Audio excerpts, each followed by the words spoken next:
Friends, welcome to crack it. मेरा नाम है मोहित और मैं फिर से हाजिर हूँ स्ट्रेंथ ऑफ मीटर की सेकंड वीडियो लेके। आज की वीडियो में हम पढ़ेंगे कंपोजिट बार, स्ट्रेन एनर्जी और टेंसाइल टेस्टिंग।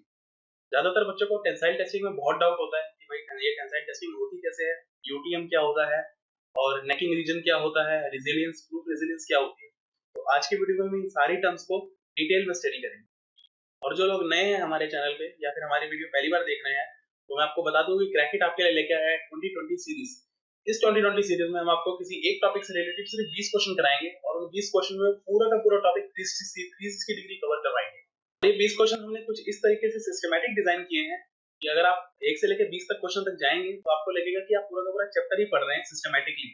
तो ये 20 क्वेश्चन आपको सिर्फ आधे घंटे के अंदर वो आपको पूरा का पूरा चैप्टर भी कवर हो रहा है और क्वेश्चंस की भी तैयारी हो रही है आपकी। चलिए स्टार्ट करते हैं। आगे बढ़ने से पहले मैं आपको अपने बारे में कुछ बता दूं। मैंने 2014 में गेट का और यूजीसी नेट का एग्जाम दिया था, जिसमें मेरी रैंक 1 रही थी। इसके बाद मैंने आईआईटी मद्रास से एमटेक की, जिसमें मैं फर्स्ट पोजीशन था। चलिए स्टार्ट करते हैं। हमारा पहला क्वेश्चन है, हमारे पास एक स्टील बार दे रखी है जो कि फिक्स्ड है बोथ हैंड से। तो अगर उस बार को हीट करेंगे तो उसके अंदर कौन सी स्ट्रेस डेवलप होगी, चलिए देखते हैं। तो यहाँ पे हम मान लेते हैं कि हमारे पास एक स्टील बार है, इसको हमने जैसे ही गर्म किया तो ये एक्सपैंड होना चाहेगी, ठीक है। तो लेकिन ये तो हमने फिक्स कर रखे हैं, इसके दोनों एंड फिक्स हैं, तो इसका मतलब ये एक्सपैंड नहीं हो पाएगी। ये एक्सपैंड क्यों नहीं हो पाएगी? क्योंकि एक कंप्रेसिव फोर्स है जो कि उसको एक्सपैंड होने से रोक रही है। इसका मतलब इसमें कौन सी स्ट्रेस डेवलप होगी? Compressive stress. चलिए इसका आंसर हो गया हमारा कंप्रेसिव स्ट्रेस। हमारा दूसरा क्वेश्चन है, in a composite bar the resultant strain produce will be. जो रिजल्टेंट स्ट्रेन आएगी वो किसके बराबर होगी? तो चलिए सबसे पहले ये जान लेते हैं कि कंपोजिट बार क्या होती है। कंपोजिट बार होती है दो या दो से ज्यादा मटेरियल अगर एक साथ ज्वाइन करे गए हैं तो वो कंपोजिट बार बन जाती है। तो ऑब्वियसली अगर इनको खींचेंगे तो ये सेम अमाउंट ऑफ डिफॉर्मेशन आएगा दोनों के अंदर, मतलब दोनों के अंदर जो डेल्टा एल होगा वो सेम होगा। सही बात है। तो इसका मतलब दोनों की स्ट्रेन भी सेम होंगी और दोनों की स्ट्रेन बराबर होगी पूरे कंपोजिट बार की स्ट्रेन के, क्योंकि जितनी पूरी की पूरी बार में स्ट्रेन आई है वो इंडिविजुअल स्ट्रेन के बराबर है। तो इस क्वेश्चन का आंसर यहाँ पे क्या हो गया? B, same as strain produced in each bar. The spindle of the machine tool is subjected to the following type of load. तो इस क्वेश्चन को करने से पहले हम ये जान लेते हैं कि स्पिंडल होता क्या है, क्योंकि कई लोगों को पता ही नहीं होता है कि स्पिंडल दिखता कैसे है। तो वो इस क्वेश्चन को करने में थोड़ा हिचकिचाएंगे कि भाई टॉर्शनल बेंडिंग किस तरीके का लोड लगना है इसमें। तो चलिए पहले देख लेते हैं स्पिंडल होता क्या है। तो आपने कभी ड्रिल मशीन देखी होगी। ड्रिल मशीन के अंदर जो ड्रिल के ऊपर जस्ट एक पोर्शन रहता है जो उसे घुमाता है, वो स्पिंडल होता है। तो यहाँ पे स्पिंडल एक तरह से रोटेशन कर रहा है ड्रिल बिट की। यहाँ पे आप देखेंगे इस फिगर के अंदर, तो स्पिंडल इस ड्रिल को रोटेट करने वाला है और जो कि पीस में बाद में ड्रिल हो जाएगा। तो स्पिंडल पे कौन सा मोशन है? एक रोटेशन मोशन है। तो कोई कुछ ऐसी चीज है जो स्पिंडल को घुमा रही है, इसका मतलब इसके अंदर टॉर्शनल लोड लगेगा। एक तरह से इसको टॉर्क मिल रही है स्पिंडल को घुमाने के लिए, तो इसलिए इसका आंसर हो जाएगा हमारा टॉर्शनल लोड। यहाँ पे हमारा आंसर हो गया टॉर्शनल लोड। हमारा फोर्थ क्वेश्चन है, which of the following is associated with tightening of nut and bolt. यहाँ पे टेंसाइल स्ट्रेस है जो कि स्ट्रेचिंग ऑफ बोल्ट पे लग सकती है। बेंडिंग स्ट्रेस दे रखी है जो कि बेंडिंग ऑफ द बोल्ट की वजह से होगी, या फिर torsional shear stress due to frictional resistance between nut and bolt. Nut and bolt के बीच में जो फ्रिक्शन होता है उसकी वजह से क्या टॉर्शनल शियर स्ट्रेस लगती है या नहीं लगती है, चलिए देखते हैं। यहाँ पे हम एक पीस मान लेते हैं हमारे पास, जिसके अंदर हम एक नट बोल्ट लगा दिया। यहाँ पे बोल्ट है, ये नट है और यहाँ पे बीच में वॉशर है। चलिए देखते हैं। अब जब जैसे ही हम इस नट को टाइट करेंगे, ये वॉशर जो होगा कंप्रेस करेगा इस ब्राउन कलर पीस को, तो यहाँ पे कंप्रेसिव फोर्स आ जाएगी पीस के अंदर।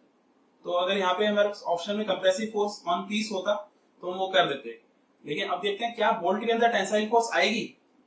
तो हमें पता है कि न्यूटन का थर्ड लॉ क्या होता है, every action has equal and opposite reaction. तो ये जो कंप्रेशन है बोल्ट का, ये एक equal and opposite reaction bolt को देगा, जिसकी वजह से बोल्ट के अंदर एक टेंसाइल फोर्स जनरेट हो जाएगी।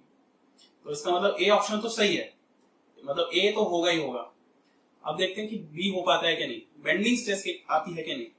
अगर अब यहाँ पे देखिए हमारे पास एक एक्सिस ऑफ रोटेशन है ये नट की, अगर ये नट और बोल्ट अलाइन ना हो, प्रॉपर्ली अलाइन ना हो, तो क्या होगा, जो कंप्रेशन और टेंसाइल फोर्स लग रही है वो इम्बैलेंस हो जाएगी, जिसकी वजह से बेंडिंग जनरेट हो जाएगी। तो यस, बेंडिंग स्ट्रेस भी लगती है।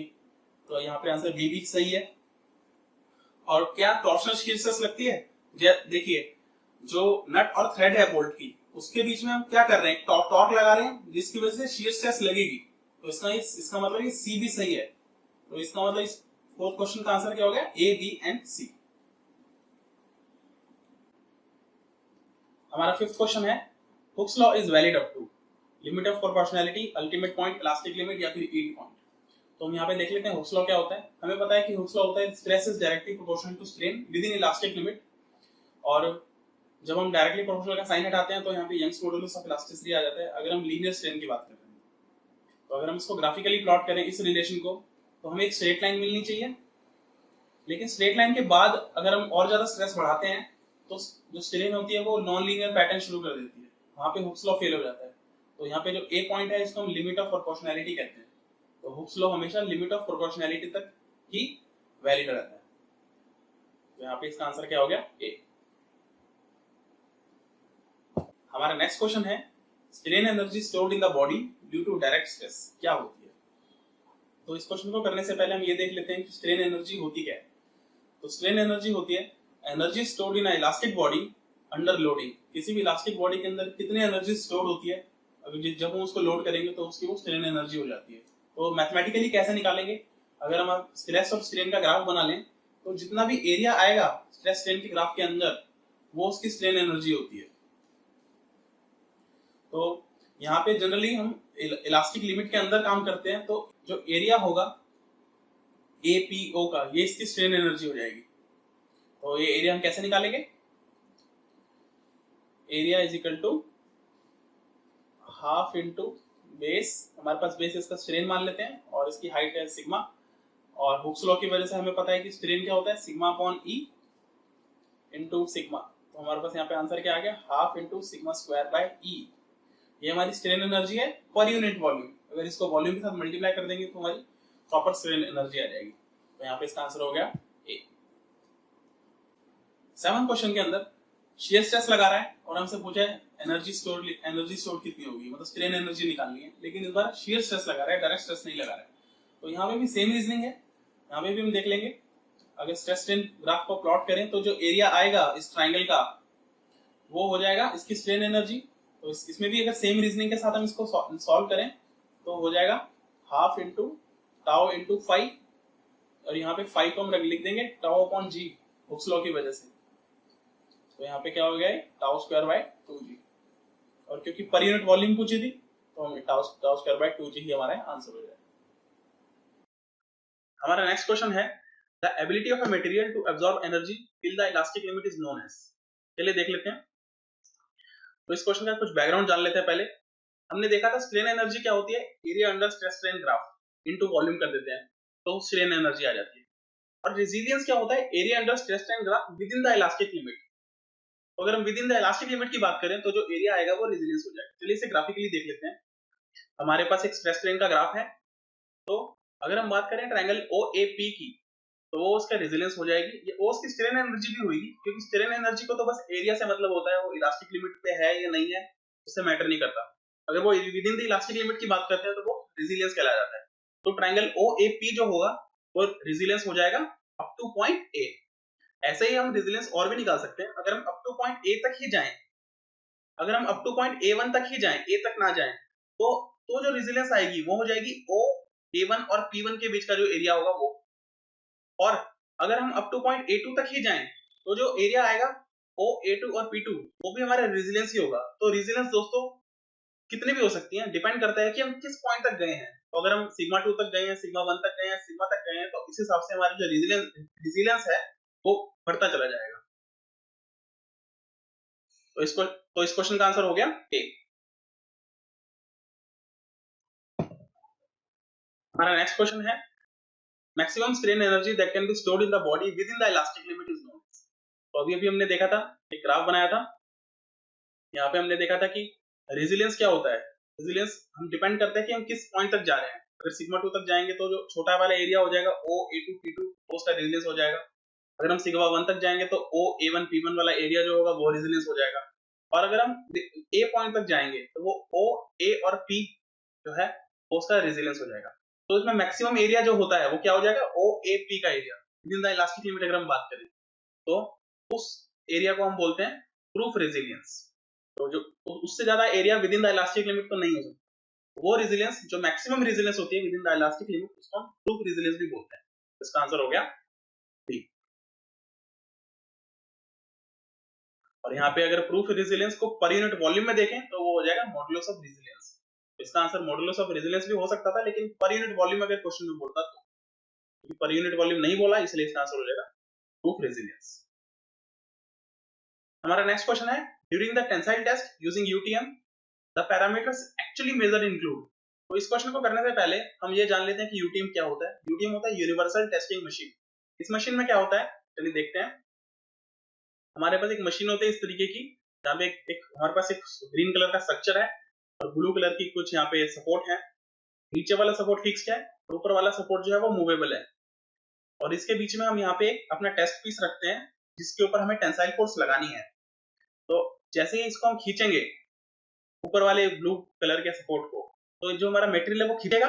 तो कुछ इस तरीके से हम यूनिवर्सल टेस्टिंग मशीन से टेस्ट परफॉर्म करते हैं और इसका जो डेटा होता है वो जाता है कंप्यूटर के अंदर। और कौन सा डेटा प्रोड्यूस होता है, लोड वर्सेस डिफ्लेक्शन।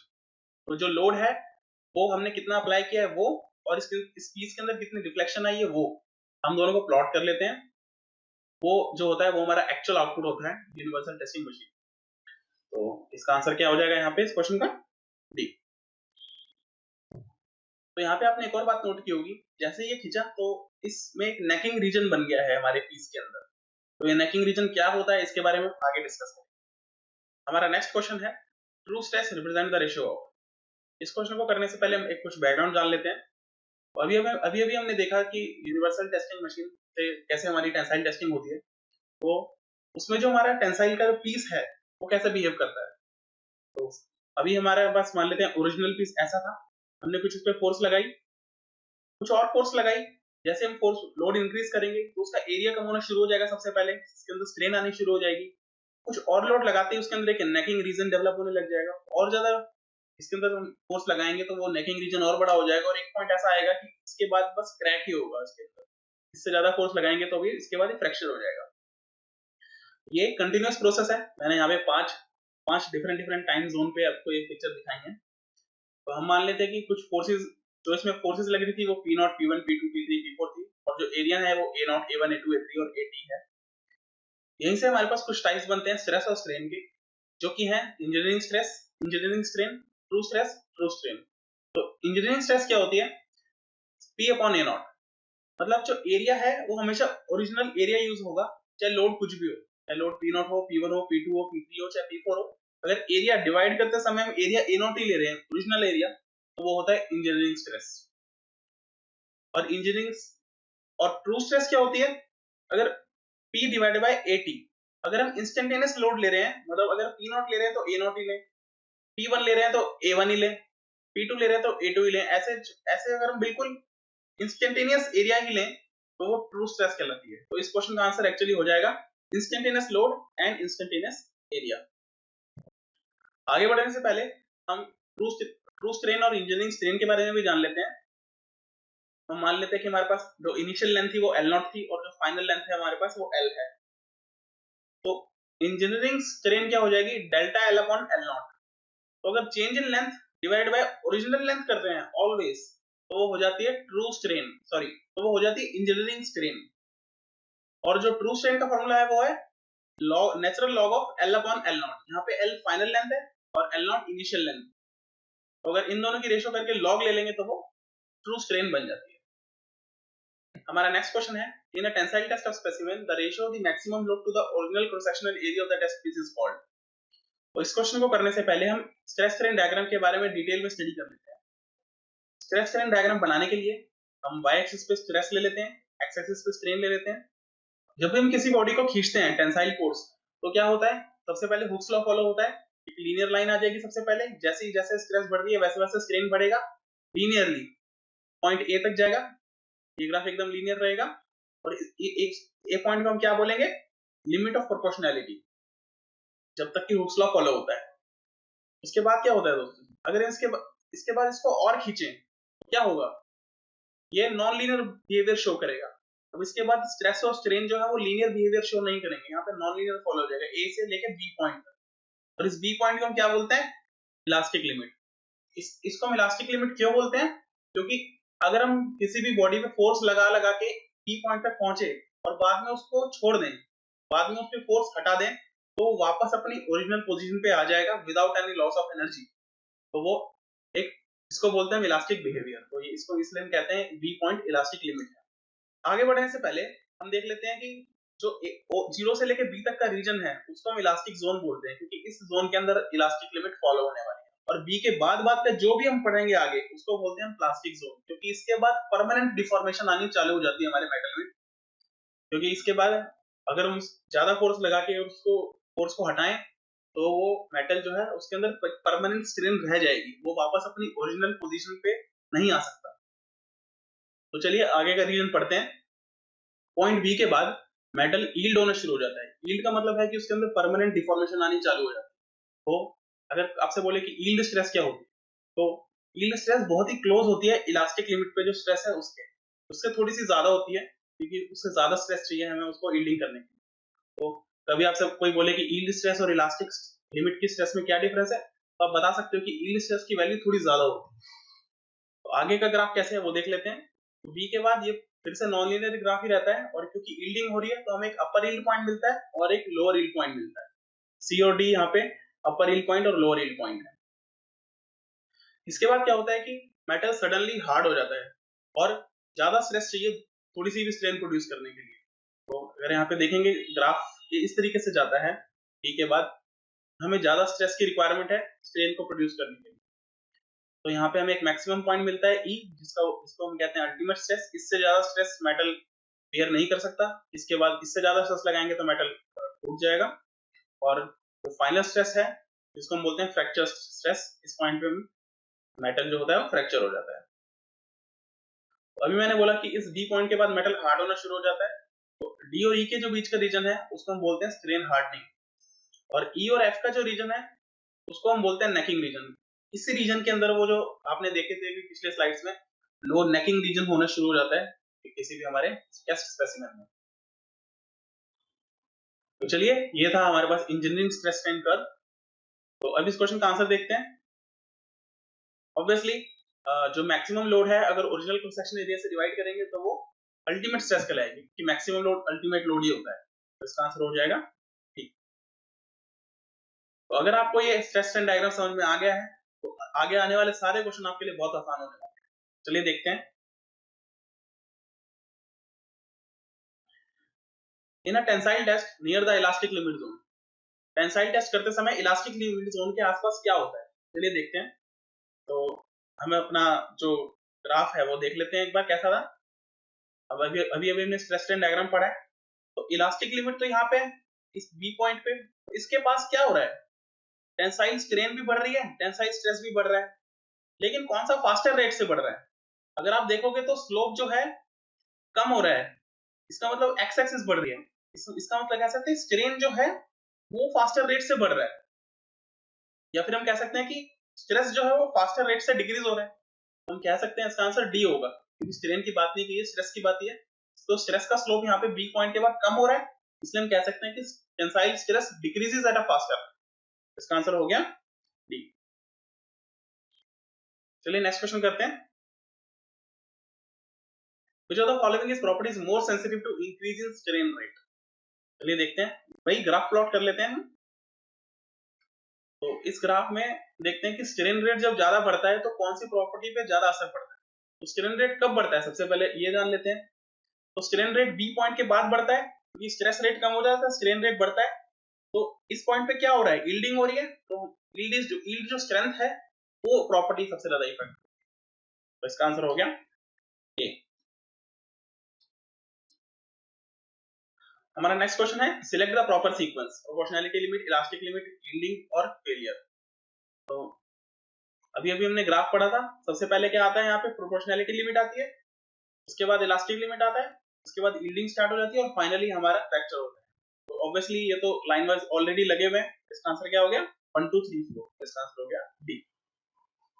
हमारा नेक्स्ट क्वेश्चन है, during the tensile test on ductile material, ductile material का हम टेस्ट करते हैं। तो क्या होता है? Nominal stress at the fracture is higher than ultimate stress, true stress at the fracture is higher than ultimate stress, या फिर true stress at the fracture is same as ultimate stress. चलिए देखते हैं। अभी इसमें ट्रू स्ट्रेस की बात कर रहा है। अभी अभी हमने ग्राफ पढ़ा था, ये इंजीनियरिंग स्ट्रेस स्ट्रेन कर्व होता है। इसका मतलब इसमें जो भी स्ट्रेस आई है वो ओरिजिनल एरिया से डिवाइड करके आई है, लेकिन अल्टीमेटली लेकिन रियलिटी में क्या होता है, एरिया थोड़ा कम हो जाता है नेकिंग की वजह से। तो अगर हम स्ट्रेस निकालेंगे जिसमें एरिया कम है तो वो ज्यादा आएगी, इसका मतलब ट्रू स्ट्रेस हमेशा ज्यादा होगी इंजीनियरिंग स्ट्रेस से। हम कह सकते हैं यहाँ पे आंसर होगा B, true stress is at fracture is higher than the ultimate stress. क्योंकि अगर आप यहाँ पे ट्रू स्ट्रेस का डायग्राम भी बनाओगे तो इस सी पॉइंट के बाद यहाँ पे वो चेंज होनी शुरू हो जाती है। तो ट्रू स्ट्रेस कुछ इस तरीके से जाती है। तो ये हमारा ट्रू स्ट्रेस का डायग्राम हो जाएगा। तो फ्रैक्चर पे ट्रू स्ट्रेस ज्यादा होगी इंजीनियरिंग स्ट्रेस से। क्यों? क्योंकि एरिया जो है यहाँ पे हम ओरिजिनल एरिया लेते हैं और ओरिजिनल एरिया ट्रूली कम होता है नॉमिनल एरिया से।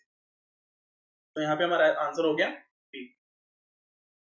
हमारा नेक्स्ट क्वेश्चन है, for the brittle material the ultimate strength in compression is larger than the ultimate stress in tension, this is mainly due to. इस क्वेश्चन को करने से पहले हम ये जान लेते हैं कि ब्रिटल मटेरियल का स्ट्रेस स्ट्रेन डायग्राम क्या होता है। अगर हम ब्रिटल मटेरियल का स्ट्रेस स्ट्रेन डायग्राम बनाएंगे तो वो बहुत ही सिंपल होता है। लिमिट ऑफ प्रोपोर्शनलिटी के बाद, इलास्टिक लिमिट के बाद वो सिंपल ब्रेक होता है। इसमें कोई यील्डिंग का जोन, इसमें कोई प्लास्टिक जोन नहीं आता है इसमें, क्योंकि ब्रिटल मटेरियल है बहुत जल्दी इसमें क्रैक्स ज्यादा होते हैं, इसलिए डायरेक्ट फ्रैक्चर होता है, इसमें कोई नेकिंग रीजन नहीं आता है। तो चलिए इस क्वेश्चन को सॉल्व कर लेते हैं। इस क्वेश्चन के अंदर हमें पता है कि ब्रिटल मटेरियल के अंदर क्रैक बहुत ज्यादा होते हैं, तो अगर हम खींचेंगे तो वो क्रैक जल्दी खुल जाएंगे और जल्दी हमारा जो मेटल है वो फेल हो जाएगा। लेकिन अगर हम कंप्रेस करेंगे तो वो क्रैक जो होंगे वो कंप्रेस होंगे, बल्कि क्लोज हो जाएंगे, तो स्ट्रेंथ जो है हमारे मेटल की वो बढ़ जाएगी। तो इसका मतलब अगर ब्रिटल मटेरियल को कंप्रेस किया जाए तो ज्यादा कंप्रेस करा जा सकता है विदाउट फेलियर टेंसाइल से। इसका मतलब उसकी कंप्रेसिव स्ट्रेंथ ज्यादा होगी। इसका आंसर आ जाएगा A, because of presence of flaws and microscopic crack and cavities. Some structure members are subjected to long time sustained load, deform progressively with time, especially at elevated temperatures. What is such phenomenon called? ये creep होता है दोस्तों। Creep क्या होता है, अगर किसी भी मेटल पे लॉन्ग टाइम फोर्स लगाई जाए, भले वो थोड़ी फोर्स हो लेकिन बहुत ज्यादा समय तक लगाई जाए और टेम्परेचर वेरी करता रहे ऊपर नीचे, तो उसके अंदर एक क्रीप डेवलप हो जाता है। क्रीप मतलब क्या होता है कि उसके बाद उस मेटल में अगर हम कम स्ट्रेस भी लगाएंगे तो वो ज्यादा डिफॉर्म होगा, उसको हम बोलते हैं क्रीप। तो ये आप याद रख लीजिए, इसका आंसर होता है क्रीप। हमारा नेक्स्ट क्वेश्चन है, weakening of a metal caused by cyclic loading that result in progressive and localized structure damage and growth of cracks। obviously यहाँ पे cyclic loading की बात हो रही है, तो जब भी cyclic loading की बात होगी तो आपको हमेशा याद रखना है कि मेटल में फटीग डेवलप होता है। ये फटीग का मतलब क्या होता है, बार बार उसके ऊपर स्ट्रेस लगाई जाए और वो मेटल वीक हो जाता है, वही होता है हमारा फटीग। तो इसका आंसर हो गया यहाँ पे हमारा डी। हमारा लास्ट क्वेश्चन है, resilience of the metal is considered when it is subjected to frequent heat treatment, fatigue, creep या फिर shock loading। इसका आंसर शॉक लोडिंग है दोस्तों। चलिए देखते हैं इसका आंसर शॉक लोडिंग कैसे है। अगर हम रेजिलियंस की एक्चुअल डेफिनेशन पे जाएं तो वो होता है कि किसी भी मटेरियल पे लोड लगने के बाद उसके अंदर कितनी एनर्जी बाकी है, कितनी एनर्जी है उसने स्टोर कर रखी है अपनी पोजीशन पे वापस आने के लिए, वो उसकी रेजिलियंस होती है। तो रेजिलियंस कब लगती है या फिर कब इसकी इंपॉर्टेंस है, जब लोड लगने के बाद लोड हट जाए। तो यहाँ पे सबसे पहला जो ऑप्शन है फ्रीक्वेंट हीट ट्रीटमेंट, इसके अंदर तो टेम्परेचर लोड कंटिन्यूअसली लग रहा है। फटीग के अंदर भी कंटिन्यूअसली लोड लगता और हटता रहता है। और क्रीप के अंदर भी, क्रीप की डेफिनेशन क्या थी, कंटिन्यूअसली लोड लगता है, भले स्मॉल अमाउंट ऑफ लोड लगता है लेकिन लोड रहता है और टेम्परेचर वेरिएशन भी आती है। तो शुरू के तीनों ऑप्शन के अंदर लोड लग रहा है, लोड हट नहीं रहा है। लेकिन लास्ट जो ऑप्शन है शॉक लोडिंग, इसके अंदर लोड एकदम से लग रहा है शॉक, उसके बाद लोड हट जा रहा है। तो यहीं पे रेजिलियंस की प्रॉपर्टी बहुत ज्यादा इंपॉर्टेंट है, तो इसलिए इसका आंसर हो जाएगा डी।